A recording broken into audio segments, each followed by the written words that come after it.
এই তো সেদিনকেই দুর্গা পুজো কাটলো, কিভাবে দেখতে দেখতে লক্ষ্মী পুজো কেটে গিয়ে কালী পুজো চলে আসলো। তো সেদিনকে আমাদের ইনভিটেশন ছিল বৌমনির বাড়িতে, তাই জন্য মিষ্টি আর মালা কিনে এসে বাড়িতে রঙ্গোলি বানাবো বলে সুন্দর করে প্রদীপও জ্বালিয়ে নিয়েছিলাম। ইচ্ছে ছিল খুব বড় করেই রঙ্গোলিটা করা, ফ্লাওয়ার দিয়ে রঙ্গোলি করেছি।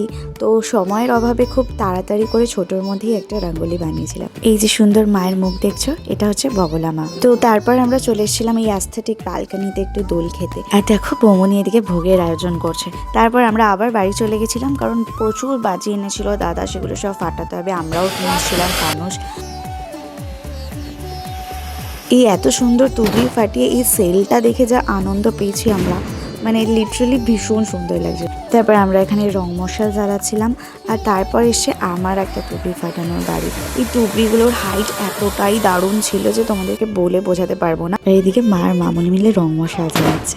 সত্যি ভাবতে খুব অবাক লাগে না, আজকে এত চারিদিক আলোয় ভরপুর, সব জায়গায় বাজির আওয়াজ শোনা যাচ্ছে, কিন্তু ঠিক দুদিন পরেই আবার আমরা নর্মাল লাইফে ফিরে আসি। তাই যে কোনো জিনিস না আসছে এটাই ভালো, আসলেই কেমন জানি চলে যায়। যদিও বা মন খারাপের কারণ নেই, তার কারণ আমাদের বাঙালিদের 12 মাসে 13 পার্বণ।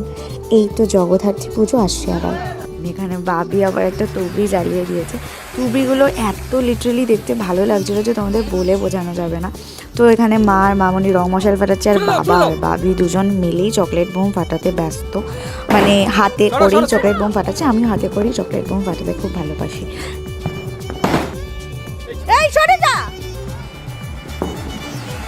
আবারও আরেকটা দাদা টুবড়ি জ্বালিয়ে দিয়েছে, দেখতেই পাচ্ছ। অ্যান্ড এই সেলটা ছিল সব থেকে বেস্ট, মানে এটার মধ্যে একটা গ্রিন কালারের পার্টিকেলসও বেরোচ্ছিলো, যেটা অসম্ভব সুন্দর লাগছিলো। তারপর এখানে দাদা ফানুস ওড়াচ্ছে, আর আমরা এবার চলে এসেছি এবার বৌমনির বাড়িতে রাত্রে ডিনার করতে। অ্যান্ড ডিনারে ছিল খিচুড়ি, বেগুনি, আলুর দম, চাটনি, পায়েস। অ্যান্ড আমরা খাওয়া দাওয়া করে নিয়ে তারপর চলে গেছিলাম, এখানে মায়ের পুজো হচ্ছিল, পুজো দেখতে। আর এখানে দেখতে পাচ্ছ রণ ঢাক বাজাচ্ছে, ও ঢাক বাজাতে ভীষণ ভালোবাসে। আর আমরা তারপর এখানে আমি, বৌমনি, আকাশদা, রনু সবাই মিলে একটু ভিডিও করে নিয়েছি।